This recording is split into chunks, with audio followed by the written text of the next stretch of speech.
Vamos a empezar con un pequeño juego. A mí cuando me hablan de los abogados y me dicen que no son creativos, yo creo que es mentira. Al final, un abogado es súper creativo. Lo que hacéis es resolver problemas, ¿no? en vuestro día a día. En ese aspecto utilizaré una frase que no sé de quién es, mi padre me la dice mucho, seguro que si la pongo en Google y pongo dicha por José Alonso Mencía, que es mi padre, pues al final de un tiempo dirán la gente que lo ha escrito él y no es él. Pero bueno, y es que si hay un problema es bueno porque tiene solución, si hay una excusa es mala, porque de alguna manera estamos evitando, o sea, no tiene solución una excusa es una excusa y no tiene solución. Entonces os invito durante un minuto hacer un pequeño ejercicio para dar un poco de dinamismo también a la sesión y un poco despertar el cerebro. Si alguien se sabe el juego este de creatividad, por favor que no lo diga. Me gustaría que, bueno, lo podéis hacer sobre un papel, y es que con estos 6 palillos, que hay 6 palillos, ¿verdad? Sí. Con estos 6 palillos intentéis formar 4 triángulos equiláteros, sin cruzar los palillos entre sí. Sí que pueden estar unidas las puntas, pero no se pueden cruzar los palillos entre sí.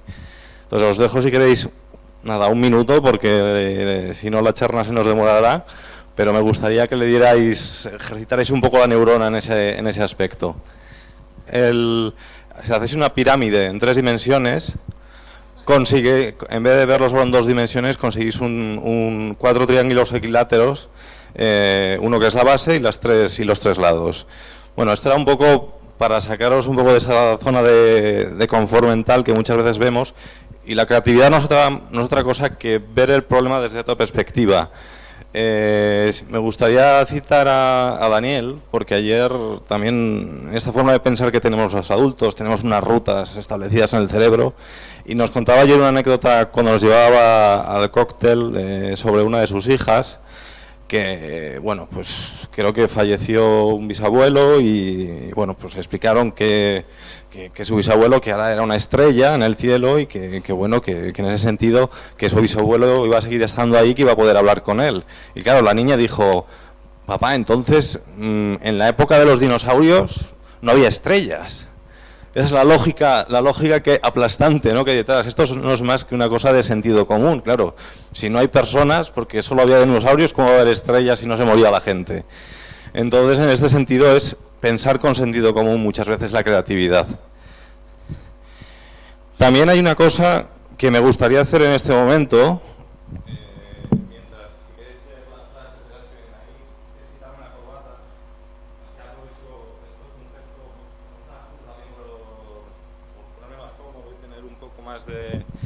Digamos, estar un poco más suelto, pero quiero también de alguna manera poner en relevancia que no porque algo sea, digamos, antiguo, porque en esa búsqueda constante de la novedad, lo ha nombrado antes Jorge Morel, hay despachos con softwares muy caros, pagando softwares muy caros y no los utilizan.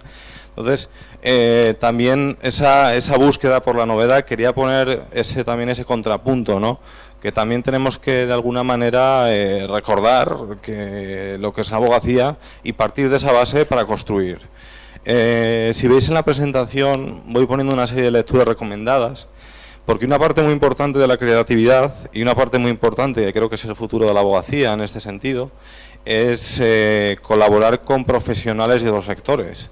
En ese aspecto hay ingenieros, hay tecnólogos, hay programadores, porque hasta donde yo sé, en la carrera de Derecho no se estudia programación, y si todo esto del blockchain y los smart contracts va hacia adelante, pues va a ser complicado, ¿no?, a no ser que se ponga estas asignaturas. Y también haciendo referencia a un reportaje que veía el otro día de Iñaki Gabilondo con un profesor de economía de Oxford. Decía que ellos hacían foros de debate entre gente de Derecho, gente de Física, gente que estudiaba diferentes disciplinas, diferentes carreras, precisamente para esto, para lo que es la interdisciplinariedad, que al final siempre decimos esto de 2 mentes piensan más que una. En este caso siempre de una manera constructiva, ¿no? O sea, no vale la novedad a cualquier precio. Creo también que en ese aspecto, el aspecto tecnológico y en el que vivimos, da lugar a que se generen nuevos modelos de negocio, nuevos modelos creativos de hacer las cosas, pero tampoco en ese aspecto debemos de ver la tecnología, como bien ha dicho Jorge, como un fin en sí mismo, sino como un medio. Vale, este señor de aquí, Geoffrey Moore, que escribió este libro Crossing the Chasm, que también es una palabra que ha nombrado Jorge, que es esa brecha, hace referencia a lo que yo creo que, bueno, y pienso realmente y creo en ello firmemente, en donde pueden competir los despachos más pequeños y los nuevos modelos de negocio en esa creación de modelos más creativos o nuevos modelos aprovechándose de la tecnología o organizando el despacho de otra manera o colaborando con otras personas. Si leemos un poco el gráfico, simplemente es un gráfico de adopción de un servicio, de un producto. A día de hoy, realmente el sector está tan atomizado y todo el mundo está como revolucionario, pero no deja de competir donde está esa mayoría temprana y esa mayoría tardía. Que al final es esos 90.000 despachos de abogados que hay en este país, exactamente en Galicia, no sé cuántos hay, pero realmente diferenciarse ahí es muy difícil. Si pensamos en modelos creativos y queremos lanzar un nuevo modelo de negocio o un nuevo modelo de despacho, servicios al mercado, creo, y firmemente, ya que es bastante difícil encontrar clientes que quieran aliviar su dolor, el dolor en el marketing, al final, esto como siempre recurrimos a términos anglosajones, el pain del cliente muchas veces no es el que nosotros pensamos, el cliente no viene a escuchar el lenguaje jurídico, sino que de alguna manera viene a resolver un problema. En el caso más, digamos, más obvio, el de un empresario o un abogado que se dedica al derecho mercantil, pues obviamente a su cliente el tema jurídico le va a importar bastante poco, lo que le importa es ganar más dinero. O incluso en un despacho de familia, lo mismo al cliente que va, o sea, sí, le importa su divorcio, le puede importar, pero lo que realmente le importa a lo mejor es el bienestar de sus hijos, ¿no? En ese aspecto, y un poco un caso real, por poner también los pies sobre la tierra, nosotros tenemos un cliente que es un abogado de derecho de familia y colabora con una mediadora familiar en este ámbito para hacer más fácil ese proceso en el que realmente se genera una ruptura. Luego también hay que encontrar clientes que quieren comprar un nuevo servicio. Qué difícil es que, si bien es una virtud de la abogacía, que cuando un cliente es fiel, el cliente va a estar contigo para toda la vida, qué difícil es que el cliente no quiera ir con su abogado original. Entonces, si estamos compitiendo en esa mayoría temprana o en esa mayoría tardía, aquí somos hoy todos muy amigos, pero cuando salgamos ahí a la calle y empecemos a trabajar en nuestros despachos, somos compañeros obviamente, pero tenemos que comer y tenemos que generar clientes. Y si el cliente viene a mi despacho en vez de al de mi compañero, pues oye, creo que muchos de vosotros pensaréis que es mucho mejor. Por eso en ese aspecto hay un tercer punto, es que te quieran oír hablar. Y normalmente, ¿quiénes son los que quieren oír hablar de nuevos modelos o nuevas cosas más creativas? Pues son esos innovadores o esos visionarios que tienen la mente abierta a nuevas cosas. Digamos que es un volumen menor de clientes quizás, pero que sí que pensando en el medio plazo, en el largo plazo, que hoy en día, según van las cosas, antes el largo plazo pensábamos en 5 años, hoy en el largo plazo estamos pensando en 2, 3 años como mucho, al ritmo que van los avances. Yo sinceramente, si soy un despacho de abogados, también lo hablaba creo que era con Jorge y con Yago, me dedico al sector tecnológico, que he sentido quizás una forma creativa es simplemente, oye, si voy a comunicarme con un tecnólogo, quizás, y una acción que antes me comentaba Jorge que hace él, y es cada semana se establece una agenda de empresas a su alrededor que no conoce de nada, pero que le interesa mucho lo que hacen, y y no es una acción comercial en sí misma, sino es una acción para conocer y también aprender el lenguaje que habla esa persona. Yo no hablo el lenguaje del abogado, ahora os pondré una frase en latín que gusta mucho en la abogacía, pero no hablo el lenguaje de los abogados. Al final, en ese proceso de 5 años que llevamos trabajando, pues me he tenido que adaptar de alguna manera. Y he ido a por esos innovadores, o hemos ido a por esos innovadores y visionarios que de alguna manera que creían en el marketing o en los cambios en la gestión y en las nuevas corrientes para mejorar su negocio, para posicionarse, para, en definitiva, poder competir en un mercado. Con esto lo que quiero decir es que, bueno, esto es una frase muy tajante, no es correcta del todo, pero bueno, a veces hay que ser un poco, digamos, tajantes cuando dice las cosas, que las marcas pequeñas no pueden competir donde donde hemos dicho antes, en esa mayoría temprana y esa mayoría tardía, porque realmente os vais a encontrar que estáis compitiendo con otros 90.000 despachos de abogados que hay en España y todos ofrecen lo mismo. Al final, muchas de las veces que nosotros entrevistamos a clientes o trabajamos con firmas de abogados, nos encontramos con la pregunta clave, ¿no? Oye, ¿qué es lo que te diferencia? ¿Cuál es la especialización o qué es lo que te hace diferente del que tienes a tu lado? Y siempre es, doy un servicio mejor, doy un servicio mejor, o profesional, personalizado, conocimiento jurídico.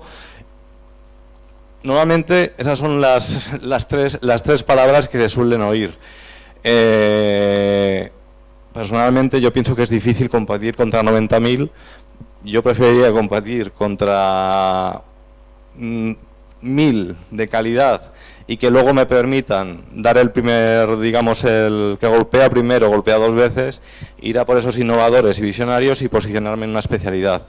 ¿Que la abogacía generalista es necesaria? Creo que sí, pero entendida desde que uno, dentro de su propio despacho de abogados, tiene que ser especialista en un área. Existen, digamos, despachos de abogados y firmas de abogados que son multidisciplinares y que así lo pueden vender, pero siempre pienso que es mejor posicionarse en un área en concreto o en una forma de hacer concreta. Ahora veremos distintas metodologías sobre formas de hacer que realmente esto al final, si no lo convertimos, como muchas veces decimos Sara y yo cuando vamos a presentar un proyecto, como cuando vamos a trabajar, esto no se trata de vender melones y sandías. O sea, al final tengo que hablar el lenguaje del cliente. Si el cliente es ingeniero o el cliente es tecnólogo, tendré que saber en qué lenguaje habla, porque si le hablo mi lenguaje me va a entender.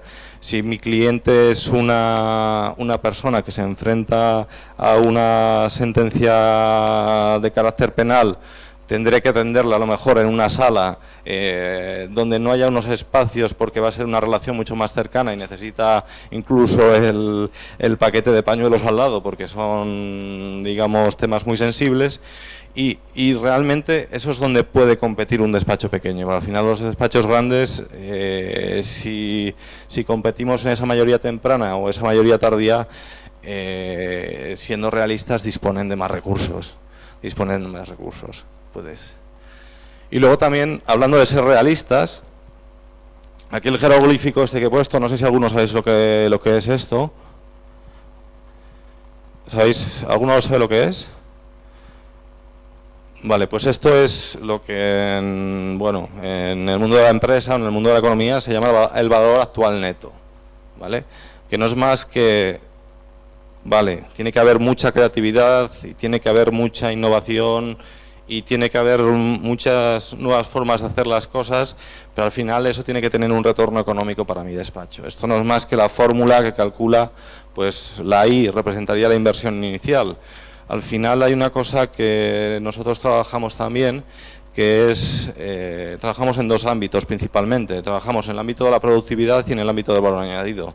Cuando trabajamos en el ámbito de la productividad, estamos trabajando con una materia prima que al igual salvando las diferencias obviamente notables, al igual que una fábrica de tornillos, la materia prima va a ser el acero de con que hago el tornillo, en un despacho de abogados, una firma o incluso una empresa de servicios como puede ser en la que trabajo yo, al final la materia prima con la que contamos es el tiempo. Y es muy importante de alguna manera ver cuánto tiempo o qué inversión inicial voy a hacer en tecnología o en los recursos que voy a necesitar, y a partir de ahí irle restando lo que es el valor que voy sacando. Eso, el valor actual neto tiene otro componente que es el tipo de interés del dinero, para saber en cada momento qué valor tiene ese dinero que yo he invertido. Pero es un poco por ser realistas, que no es todo ilusión y fantasía, sino que tiene que estar unos objetivos claros y tiene que tener de alguna manera una cuantificación. Siendo realistas también, sin beneficios no hay zamburiñas. Está el tema de si las firmas de abogados son empresas, son firmas, son organizaciones, ¿qué son? La verdad es que hay que ganar dinero. Hay que ganar dinero porque al final del día todos tenemos que llevarnos un plato de macarrones, un filete o algo a la boca, y eso es un hecho. Y el otro hecho es que me hables de lo buen abogado que eres, es aburrido. Con esto vuelvo otra vez al tema de la interdisciplinaridad. Ya no vale con ser muy buen abogado y estar orientado en nuestros despachos a lo que son la producción de expedientes, sino que tengo que aportar un valor añadido más. Yo todos los ejemplos que estoy poniendo de libros, salvo alguno que sí que está más relacionado con el marketing y la gestión, yo siempre digo, yo libros de marketing, gestión y empresas no leo ninguno. Yo, si veis mi mesilla de noche, tengo libros de filosofía, libros de tecnología, todo menos lo que tenga que ver, y eso que me dedico a ello, con el marketing y la gestión. Porque lo que quiero es empaparme de lo que es una multidisciplinariedad, y luego en esos procesos de creatividad es muy importante inferir de otros sectores y otras prácticas para, digamos, poder adaptar esas buenas prácticas o esas buenas herramientas a mi sector. Somos emprendedores al final. Los despachos pequeños y medianos, los grandes, las Big Four y despachos de mayor tamaño, ya el término emprendedor se ha sustituido por esto que se está también tan de moda, el interemprendedurismo. Somos emprendedores, y esto es el pensamiento lateral, ¿no? O sea, ¿cómo lo hago? Para, no sé si soy firma, soy organización, soy empresa. ¿Alguien sabe lo que significa esto de cum ergo propter hoc, que está en latín? Es un latinajo de estos que en el mundo de la abogacía es bastante corriente. Pues os diré que lo voy a leer porque yo lo suelo decir, pero mejor lo leo. Es: la correlación no implica causalidad. Muchas veces, si no la gran mayoría, cuando los licenciados en ahora grado en Derecho con su máster, o muchas veces, o incluso abogados ya con cierta experiencia, si soy abogado, tengo que tener un despacho de abogados, y como los despachos de abogados están formados por abogados, pues yo tengo que trabajar en un despacho de abogados. Con esto quiero decir que ¿qué soy? ¿Una firma, una organización, una empresa? Creo que la evolución natural de este sector también pasa por cambiar el paradigma de la firma de abogados y empezar a pensar en la firma como un ente creador de valor añadido, no solo en el aspecto jurídico, que en ese aspecto obviamente los abogados aportarán sus conocimientos, sino también en el aspecto de que tengo que dar un valor añadido a sectores concretos. Como en estas jornadas estamos hablando mucho de tecnología, vuelvo a decir, ¿qué voy a hacer? Voy a montar mi firma donde van a estar 4 abogados y me voy a dedicar al blockchain y me voy a invertir todo mi tiempo en estudiarme el blockchain desde cero. ¿O es más fácil que yo me encargue de la parte jurídica, montar una firma o una empresa, yo ya no sé cómo denominarlo, y contratar o asociarme con un tecnólogo, con un ingeniero que me permita comunicarme y actuar o prestar un servicio a estos nuevos sectores que se abren. Dejo la pregunta un poco abierta porque creo que es algo para pensar. El cambiar de ese modelo tradicional de firma o despacho de abogados, en el que solo hay abogados, a pasar a un modelo más de organización, no voy a decir empresa, de organización formada por varios profesionales que no tengan por qué ser abogados. Y ahora entramos un poco más en la parte creativa de la generación de estos modelos de negocio. Es el ¿qué pasaría si? Cuando formulamos nuevos modelos de negocios, muchas veces nos tenemos que preguntar y ser un poco en ese aspecto sí que disruptivos y pensar ¿qué pasaría si, por ejemplo, mis clientes vinieran al despacho con sentencias sacadas de Google? ¿Qué pasaría si mis clientes necesitan un abogado especialista y no una firma? ¿Qué pasaría si mis clientes lo dan todo por perdido? ¿Qué pasaría si, una cosa también importante en firmas ya con un tamaño relativo, mi cliente interno, que es el profesional que trabaja en mi despacho, no quiere ser socio? Aunque no sé si aquí habrá algún abogado que haya trabajado o trabaje en un despacho con digamos, un número de juniors un poco, digamos, elevado, pero una de las principales preocupaciones que nos encontramos nosotros cuando trabajamos con este tipo de despachos, no tanto con los pequeños porque no tienen ese volumen, es que los juniors me dicen que no quiero llegar a ser socio. Y los socios todavía se sorprenden. Y dicen, es que, ¿cómo que no quieren llegar a ser socios? Hombre, pues si ven lo que hay arriba, ven cómo os dais de leches y ven que lo que estáis esperando es a seguir ganando dinero para, digamos, para que la jubilación os quede muy bien, pues obviamente no quieren llegar a ser socios porque no quieren llegar al punto de tensión que tenéis arriba. Pues bien, estos ¿qué pasaría si ya se han dado? Y de hecho muchos de los ejemplos los ha dicho Jorge en su ponencia. Mis clientes vinieron al despacho con sentencias sacadas de Google. Esto creo que, no sé si a alguno de vosotros os ha pasado ya, que os ha llegado al despacho y os ha dicho, es que Google me ha dicho que esta sentencia se ha ganado en Badajoz y yo quiero que el resultado de mi caso sea este. ¿Vale? Pues tenemos a Rocket Lawyer, hablando un poco de lo que decía Jorge, que al final dice, oye, si los clientes van a Google a buscar sentencias, a buscar documentos, a buscar escritos, ¿por qué no voy a servirme yo de esto y lo voy a poner y lo voy a monetizar? Mis clientes necesitan a un abogado especialista y no una firma. Tenemos el caso de Axiom. A mis clientes les importa 3 pepinos que yo me llame Martínez y Asociados o me llame X. Lo que necesita son especialistas refutados en su área de especialización y que trabajen para mí los mejores. Mis clientes lo dan todo por perdido. Aquí voy a entrar un poco en el barro porque es un modelo de negocio que no todos les gustan, pero bueno, al final no deja de ser un modelo de negocio y es el modelo Arriaga. Mis clientes daban el dinero todo por perdido, ¿qué hago yo? Sé que como lo dan todo por perdido no les importa esperar un año más a recuperar su dinero y yo me monto un modelo en el que es una cadena productiva y voy a ganar mucho dinero con ese modelo de negocio.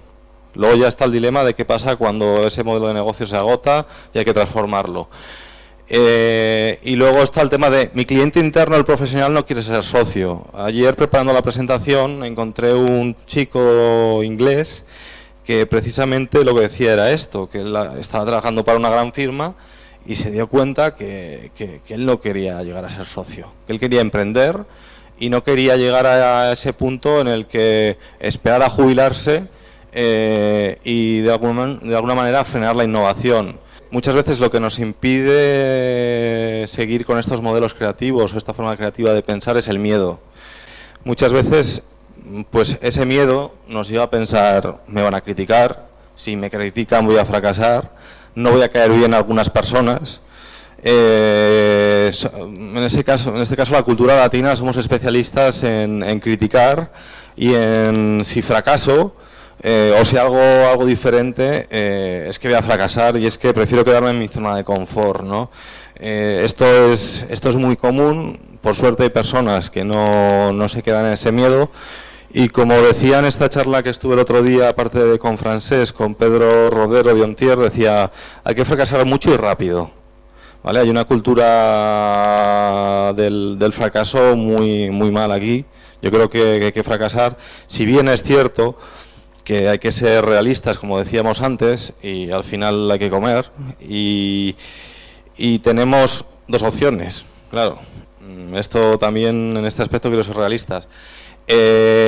O tenemos un capital, o buscamos ese capital que nos permite fracasar y lanzar estos nuevos modelos de negocio y probar, o también hay que ser realistas y hay que a lo mejor desarrollar tu carrera profesional para generar esos ingresos y luego lanzarte. Por poner un ejemplo también concreto y bajarlo al terreno real, nosotros conocemos un abogado que trabajó durante muchos años en grandes despachos, como puede ser Bird & Bird y otros muchos de este estilo.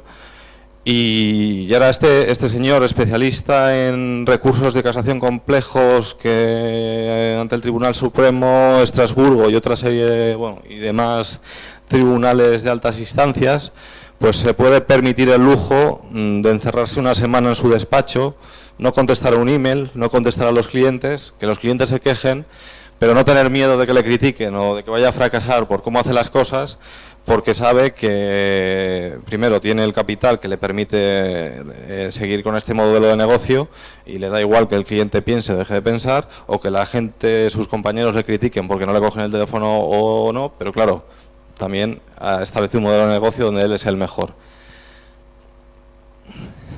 En este aspecto diferenciamos lo típico, ¿no? Los dos hemisferios, el hemisferio creativo y el hemisferio más racional, más lineal. Creo que uno sin el otro es imposible. Hay que buscar tanto la productividad como el valor añadido.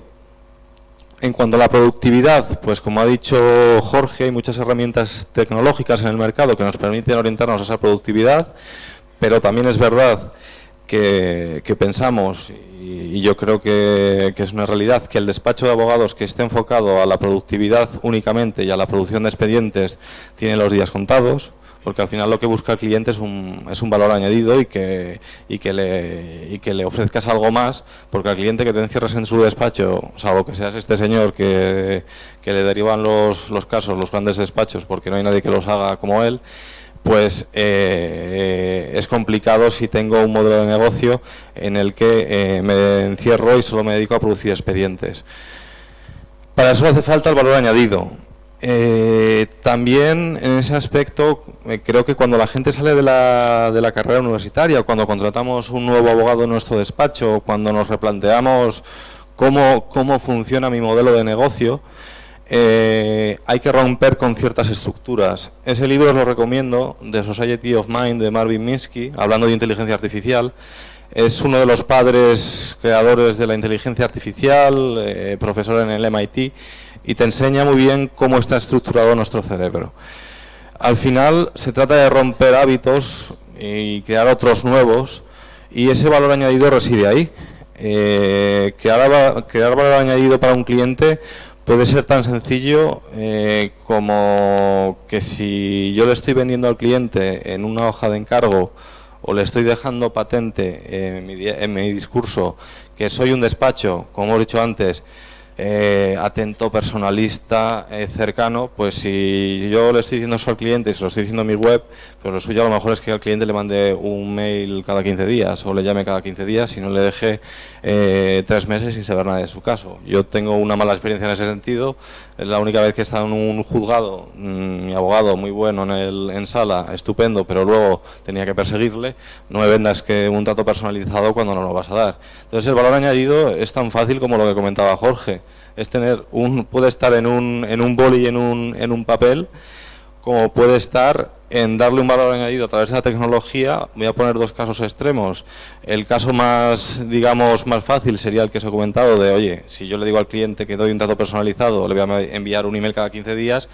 Y luego tenemos otras aplicaciones informáticas que utilizan ya despachos grandes, que son, al final se ha pasado de las intranet corporativas, donde la información circulaba dentro de la organización, a aplicaciones que llevas en el móvil, donde el cliente tiene acceso a información del despacho y novedades que le interesan. Para que nos quedemos un poco, no sé cómo voy, me quedan 5 minutos, ¿no? Un poco también con una metodología y que también nos quedemos con algo que nos permita trabajar en el día a día. Digamos que lo podemos diferenciar en el business case clásico y en un método. Podéis encontrar otros muchos. Yo he elegido este, que es el Scamper, que es volver al easy, que es replantear los servicios tal y como los damos hoy, sustituyendo, combinando, adaptando, modificando, poniendo en otro uso, eliminando, reacomodando.